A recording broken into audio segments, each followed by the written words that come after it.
So, in this final module, we're looking at navigating the roadmap to change, to transforming and morphing into the person and the lifestyle that you want to maintain. Changing your beliefs and your values, that's one area of change. Developing skills is another process of change. Changing your lifestyle from resorting to the reduction method of weight loss to fueling your performance, that's a massive change. Going from being an employee to creating your own business, that's another huge change. There's a lot that goes in the whole change process. So I want to take this opportunity to take a look at how change works. And there's a method that we're going to develop in managing and navigating the change cycle. But first, let's take a look at what change is first of all. So change occurs or is initiated because you are expecting something in return. In the language of business, we call this the return on investment, or ROI. So if I'm going to invest in my life, if I'm going to do a course, if I'm going to go and get a degree, or I'm going to go and change jobs, it's because I expect a different return. It's going to be for the better. You did this when you decided to do this program. You were ready to invest in yourself for your own health, and for some of you, for the benefit of your own coaching skills too. And we have an anticipation of this return over some time frame. So change is initiated because of an expectation of improvement over time. And this is in all aspects and facets of your life. How many of you have moved cities? Maybe moved from one city to another, or maybe moved from a country town to the city. You did that for a reason, and the reason might have been for love, it might have been for someone you fell in love with, might have been for better opportunities, but the expectation was that it would be better, right? So that's the primary reason for change. Now, there is a pattern to change and how it occurs. So you make a change in your life, so you make a shift, you make a move, or, let's say you want to start a business. You can start a business and you can make the change and you have this kind of initial energy burst, right? You get started, but then this kind of, reality kicks in and you have this kind of experience where you drop off. Don't know if you can see my mouse moving now. You get started, but, and the same goes on for, if you're working on changing your body composition. Now, when you start a new health challenge, this is invariably the pattern. You have the momentum at the start, but then as you progress beyond the first few weeks or so, you realize that this takes work, and that requires effort and spending the time developing the skills that you need to. But then what follows is that we often bottom out. Things start to take a turn, and then you have growth. And this is called the J curve. Okay? So then as things progress, external factors might change, like the relationships in your life, family challenges, physical injuries, and so on. And you can start to plateau. Okay? And that's here. And if you're not careful, you can go into decline. All right. So especially if you're less of a finisher and more of an opener. Now, if this starts to decline, this would be a good time to what? Make a change. So what you do is you reconfigure, you go and you get reskilled, refocused. You might change your framework or approach, and you go through the same pattern again. So every time you make a change, you're going to have to go through this process of it always gets worse before it gets better. Okay? It's just a predictable pattern in almost any context of change. To those of you who have moved cities, remember when you first arrived in your new city, you went, wow, great. You drove around, you got familiar with it. It was exciting, new places, new things, new people. And then after a while, you realized that you didn't know anybody. You suddenly felt very lonely, and now you make calls home like, Hi, no, I'm fine. Right? But, you know, you had to get through that too in order to grow, in order for things to get better. So now this time here, the dip, this is the time where we are super vulnerable. Okay? These are the times of vulnerability, and this occurs in every context of your life. So, you know, when you fall in love with someone, you know, you fall in love and it's cool, and then you're going to go through the process of going, you know, is this the commitment now? Like, is this the right person? And then you have doubts. So you sort of ask all the people in your family, you know, what do you think? And then you go, no, this could be the right thing. Then you pop the question and then boom, it's like, you know, it's like magic. And, you know, remember that, like, you know, when you got to work and you would say something like, hi, love, it's me here. Yeah, I've just arrived. No, the traffic wasn't too bad. Yeah. Thanks for last night. Wasn't bad, eh? Look, I better go. They're all looking at me. All right then. Okay. I'll call you again in an hour. Yeah, love you too. Okay, bye. You say bye. Do you remember that? And then you wake up one morning and it's like you again, right? It's not a honeymoon anymore.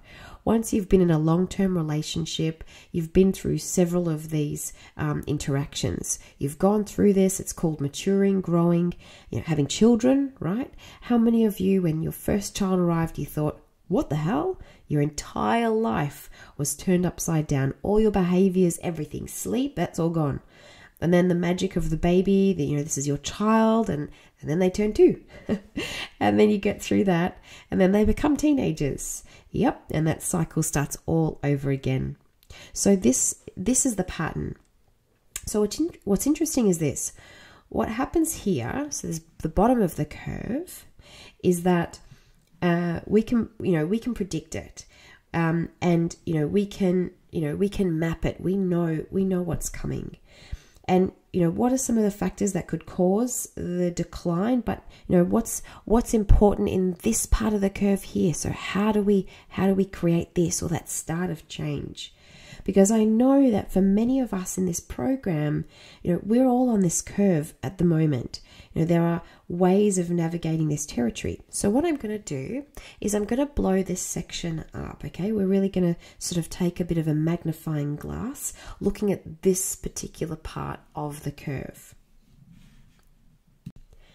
So I'm going to use human emotions and behaviors to describe the patterns that occur. Okay, it's got metaphoric and literal elements to it, as you'll see.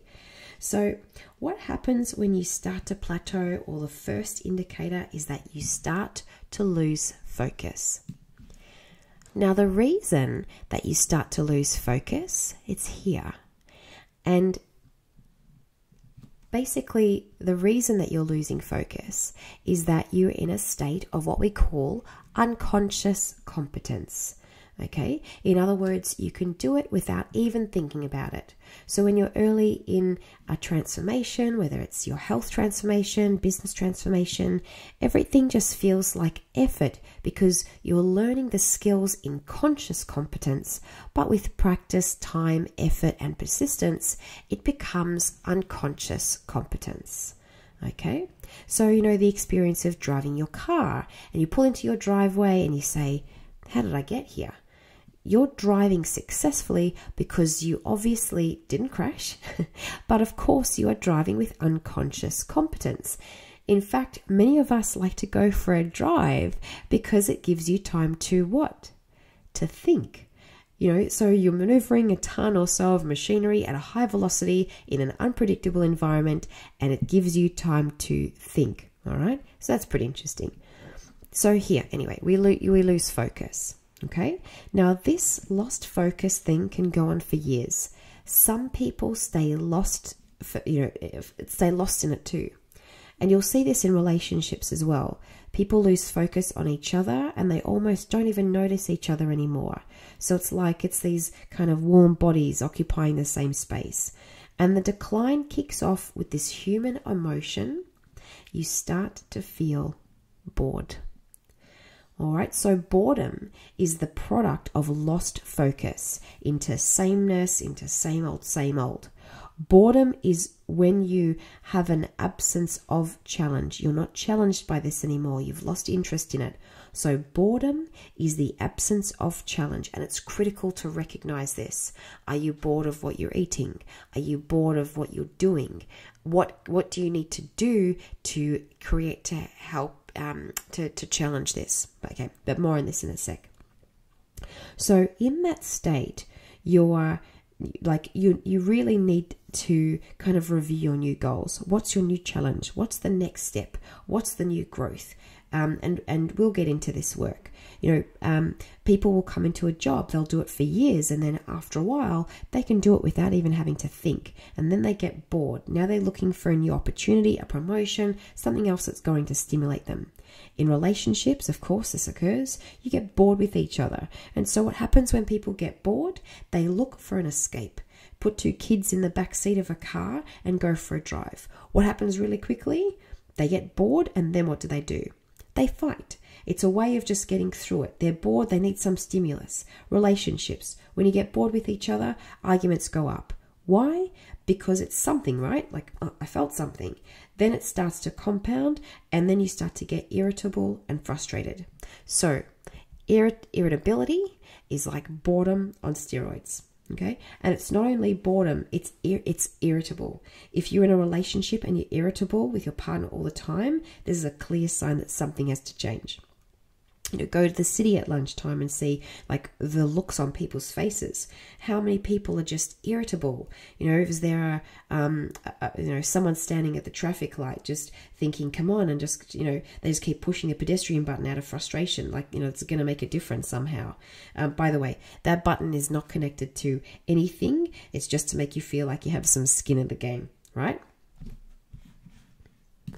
So we're now into irritability. So how do you start to deal with it? Well, one thing you can do is start to go into the culture of complaint. Okay, you start complaining. It's always someone else's fault. Why don't they do this? Why don't they do that? And this sort of high whinge factor starts to occur. So the act of complaining is a way of dealing with the irritability. So if I just had a blame storming session, I can just get it out. I can vent, blame people, find fault. So if you don't make a change, then you're going to slide down the scale, and now we get into a place where we feel anxiety. Okay? And, it's this kind of thought of, is this it? Is this all I've got? Am I stuck here forever? You start having self-doubts. Things aren't working. You're not getting the results. Of course, it's going to give you anxiety. It starts to kick in. And anxiety will manifest itself in all sorts of things like sleep disturbance, the inability to get to sleep, right? Your brain keeps ticking over, or you get to sleep, but then you wake up with your heart racing in the middle of the night and you're not even sure why you woke up. Your unconscious brain just woke you up. And it's interesting that long-term unemployed and prisoners just sleep all the time because it's a coping mechanism. So they'll just sleep and sleep and sleep. And that's an anxiety management tool. So then anxiety kicks in.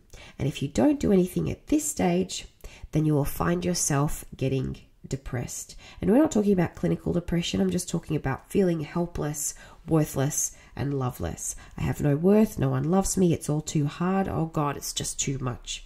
Right? And in this depressive state, things are magnified. So small things become much bigger. So someone says something to you and you take it completely out of context and overanalyze it. You'll often read signals that aren't necessarily there and take them on, or you'll react to everything personally. These are indicators of depression, a reluctance to do or to take action, even to get into motion, right? Like if you say to someone who's depressed, like, let's go for a walk, they'll fight you because they know that if they go for a walk, they'll feel better, right? It's this paradox. So then, of course, ultimately, it could be the demise of your mission for better health, the demise of the relationship. It could be the death of a business. It could be the physical death of a person. So this can be the decline. And you'll see this happens very quickly when people get into aged care facilities. This pattern just goes, it's really quite quick. I don't know if you've got any friends or relatives that have experienced that, but they'll go into this decline. And in fact, there's a famous woman, I think her name is Anne, and her children put her into an aged care facility. And she said, why? And, well, they wanted to sell her house and that sort of thing. And they said, oh, well, you'll be fine, Mum, it'll be great. And do you notice how many people are on walking frames in nursing homes? And she got there and she thought, God, this isn't me. And then about 6 months later, she was on a walking frame. And she was sitting outside on the veranda thinking, what the hell has happened here? Look at me. I'm going into decrepitude because of the environment that I'm in, and I'm starting to slide. And she was depressed. And while she was sitting there, she saw a hill, a very high hill in the distance, and she said, I'm going to walk to the top of that hill. So that first day, she got about 50 meters and then she walked back. The next day, she got up to about 80 meters and walked back. The third day and every day, she walked a little bit more. She was quickly off her walking frame, and I think it was about 4 months for her to get to the top of that hill. She walked back, packed up her stuff, and left. She's now climbed Mount Kilimanjaro. She's got to base camp on Everest. She's now in her 90s and still climbing. Now, what did she do? Well, she did what's necessary here. And if you're finding yourself anywhere on this decline, the question you have to ask yourself is, what's your vision? And what Anne did was she saw the top of that mountain, and that became her vision. I'm going to walk to the top of that mountain. She didn't overanalyze it. She just made it a goal. She said, let's go for it. So for me, the vision that I have is daily. I wake up every morning and think, today I'll do the best that I possibly can. That's what I want to do, because my mission every single time I teach is to how I can be a better teacher than I was yesterday, or how can I be a better mother than I was yesterday, or how can I be a better person than I was yesterday. That's my vision. That's what motivates me. So what is it? What is the aspiration? What do you articulate? Now, when you have this vision, this is the animating effect. It's animated, it's inspired. We've been doing this program together over the last 8 and a bit weeks, and I know that at one time or another, you've experienced this thing called hope.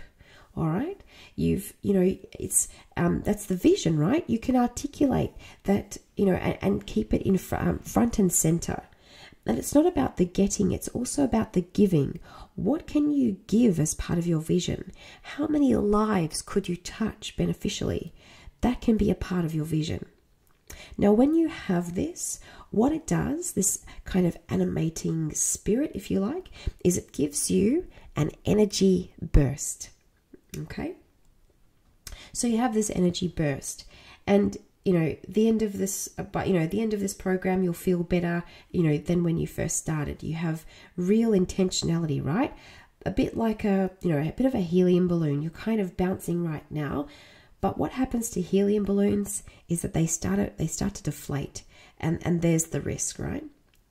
So what happens is, after that initial energy burst, the initial kind of zing, this is when you start dealing with what we call reality, because it's followed immediately by energy loss. Okay? Some of you may have already experienced this within the last 8 weeks, but it can happen anytime when there's this realization that it takes work. It takes effort. It's not magical. The universe won't just provide. You're not one of the lucky ones. And by the way, there's no such thing as luck. There's only things that you create and manifest yourself. So the energy burst followed by the energy loss is the realization now that you've got to make adjustments. You've got to do something more. You've got to develop skills. You've got to do things that you don't normally do. You've got to add dimension to your capabilities. All of this is the energy loss. You move to a new city. The energy loss is, I don't know anybody. You start a new job and then you realize you're not really good at it yet, but you've got to learn it on the job. You start a new training program and there's stuff to figure out, new skills to learn, a new way to eat. All of this is in the energy loss phase. But don't worry, it gets worse. Because you're then going to go through the pit. Okay? Now, the pit is critical. You've got to go through the pit. Why? Because it's in the pit that you let go of the baggage, the things that you don't need. It's like a time of mourning because you've got to let go of the old identity, the one who you used to be, to embrace the one who you can be or could be. This is the identity work, right? So remember, things that have served you up until now but may not be serving you for your future. You're letting go of some of the old stories, some of the old programming. That's got to happen. You've got to let that go. And that's the big transfer. Has anyone here ever given up smoking? Well, if you have, then you really ought to be congratulated. You know, it's one of the hardest things to do, giving up smoking. And you know what? Here's the weird thing. It's not the nicotine that you're giving up. Yes, the nicotine is part of it. I get that. You've got this chemical addiction to the substance, but you can overcome that toxology or that toxic effect in the body in a matter of weeks. I think it's like 28 days. You can release that biodependency on the nicotine. But that's not what you're giving up. You're giving up the identity of being a smoker. You loved being a smoker. You enjoyed being a smoker. You used to gather with your smoking buddies outside buildings, whatever the conditions. And there was no hierarchy in the smoking community, right? You know, you'd be standing next to the CEO going, yes, we never give up, right? You miss that. You also miss the reflection of cigarette smoking because I don't know if you've noticed, but when people smoke, they often go into this kind of meditative state. They just sort of stand there and you watch smokers kind of go within. They miss that. Sometimes they often miss two toxins, alcohol and nicotine combined, you know, double hit. So you've got all of that to say goodbye to, right? That's the pit stuff. That's the grieving. That's the letting go. So all of this pit stuff is part of the process. You'll go through the pits. You'll go through this in a relationship. You can go through this in your business, and you can go through this as you transform your physical body. Once you're willing to move, once you're willing to step up, the return on investment starts to begin. And the experience that you're going to have here is hope, or that hopefulness of possibility. I'm now motivated by hope. I've seen examples. I've met people that have succeeded. I know it can be done. There's proof. There's evidence. I've seen what's possible for, you know, insert the latest IsaBody challenger or IsaBody finalist here. That's hope, right? The whole element around the possibility that this gives you. This is what inspires you, and it needs to be cultivated by your vision. So here's the paradox. As you start to ascend, you're going to get another bout of anxiety. Now, this is a different kind of anxiety. So who's traveled by themselves overseas, right? You've been somewhere foreign alone. Do you remember that experience of going to, you know, the airport on your own? You have to say goodbye to family, and now you're, you know, going to go somewhere, you know, completely on your own. Do you remember that? You know, what's going to happen? But it's kind of this positive anxiety. It's an anticipation anxiety. But there's still that space of the unknown, of the, you know, what ifs, what could happen. And that's the anxiety that you want to cultivate. That's the willingness to kind of to get stuck into courage, or to feel the courage. That's that, you know, it's the anxiety on the way up. You know, can I do this? What if I did this, right? And then once you've made the break, you're starting to get the return on investment, and you can experience the joy. Okay, the joy of fitting into your favorite jeans, buying clothes in a smaller size, feeling confident in the strength and power of your own body.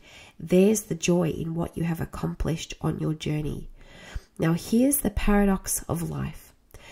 The moment that you start experiencing joy is how quickly you can start to lose focus, and we start back here again.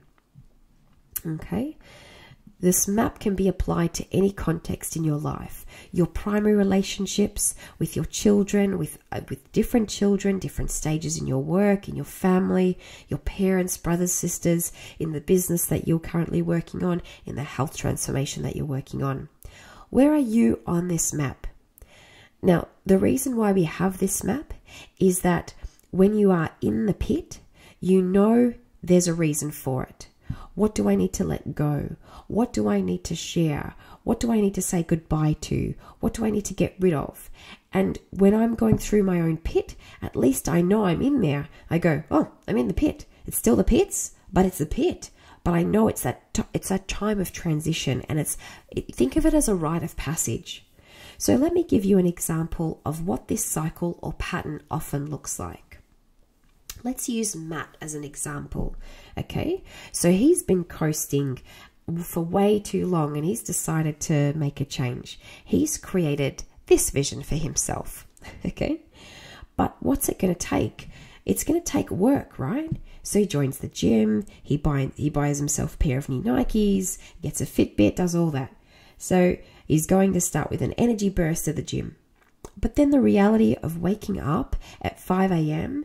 every morning to get to the gym it starts to set in.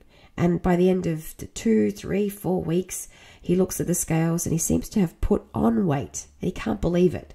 So now we're in the pit. Now, what's the risk here? The risk is that he will revert to his old habits. But because he knows about the pit, he recognizes what he's doing, and here he is saying goodbye to the old Matt. He's got to say goodbye to him. You know why?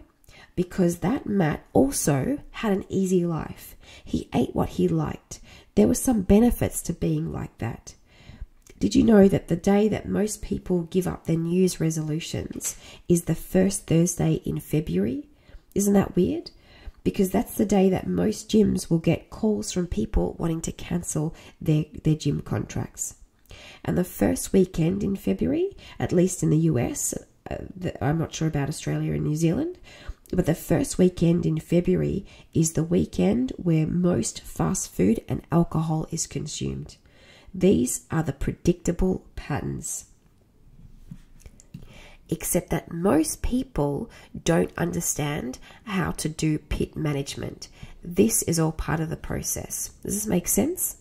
So in Los Angeles in 2004, there was a conference, and it was on comedy and comedy writing and performing. And there was about 5,000 people there who attended this conference, and there were producers and writers and comedians and the whole host of people that were in the comedy biz.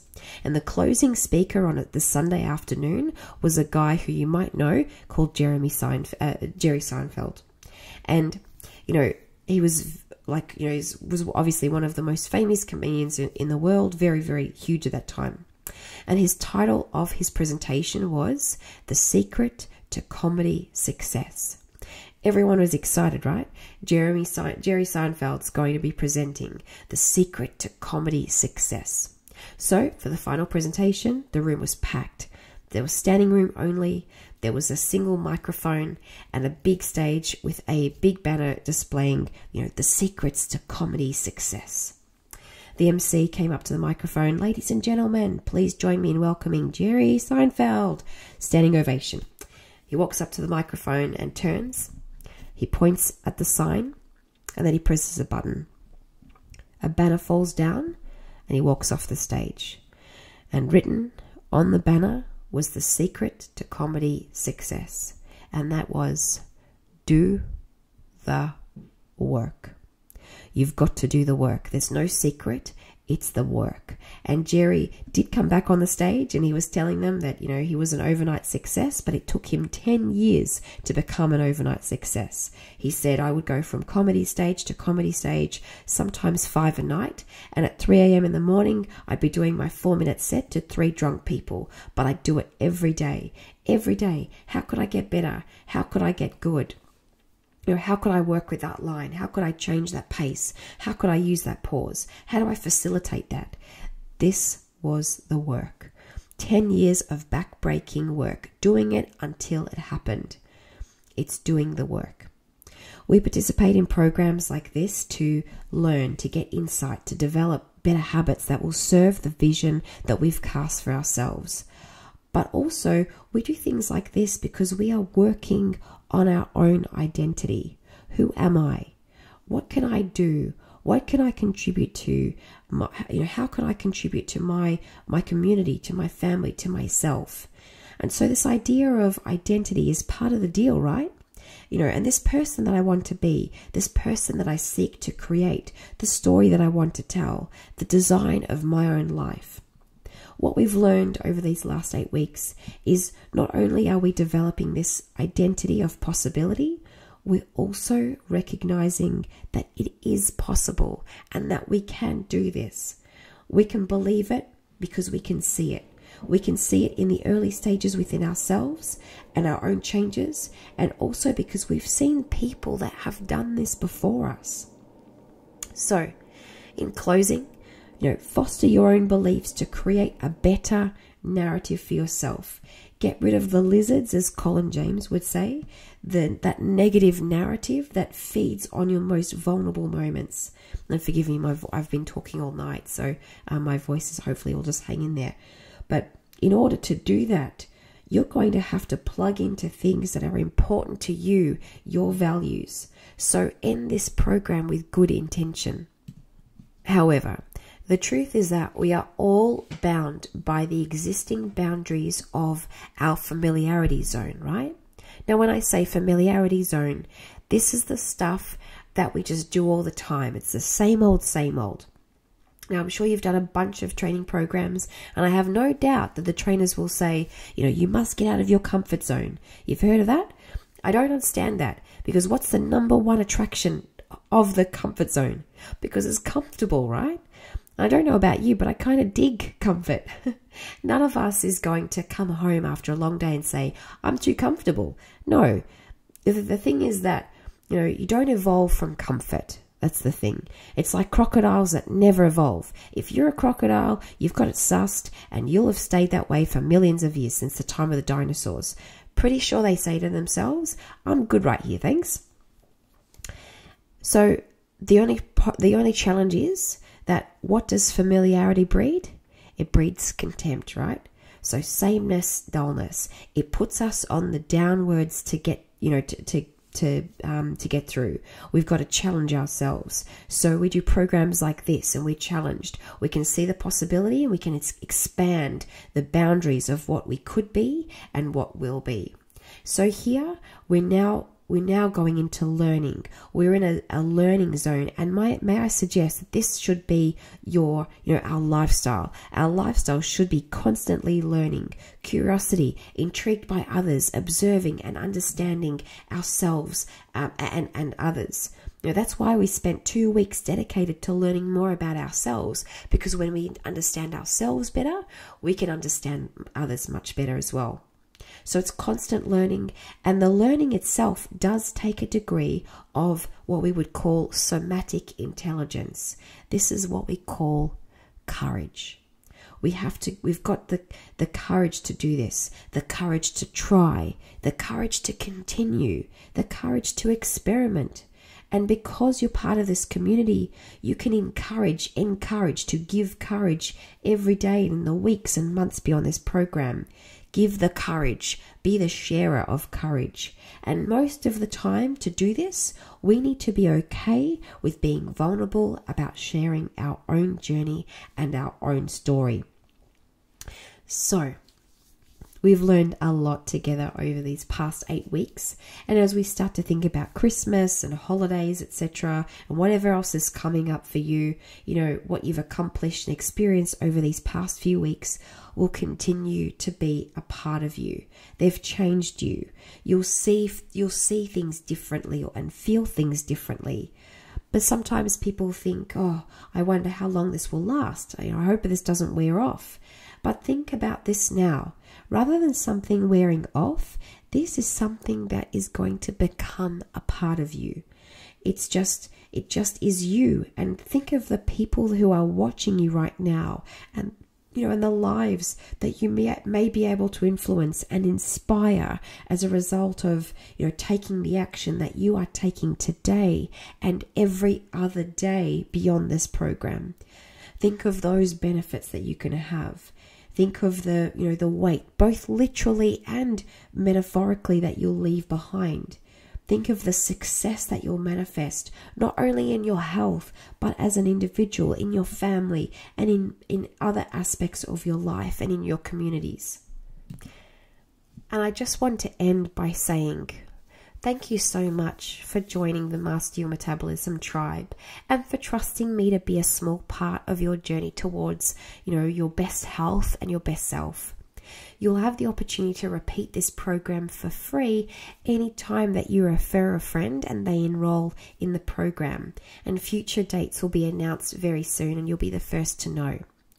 There's also our Master Your Metabolism graduate program that's available to those of you who want to continue with the weekly coaching sessions and periodized training programs, along with access to all of Lockie's training vault and his weekly webinar live streams. So just let me know if you think this is something that you'd be interested in doing. Please reach out to me. We've also got another program that may be of interest to some of you, and that's called the Trainer Insider Program. So it's basically doing a 2-day intensive workshop with Lockie and myself and a host of other experienced individuals, where you can basically learn how to train and eat like a personal trainer without having to certify as one. So again, if that's something that's of interest, let me know. And again, because you're part of this kind of exclusive community, you guys will be the first to know of anything new that's coming your way. So I look forward to seeing you all share and influence your own tribes with what you've learned as a result of the program. And feel free to use the hashtag #MasterYourMetabolism so that we can create a movement of nutrition and fitness truths and breakthroughs. So over and out from me. I can't wait to see what you can accomplish in the near future. Bye for now.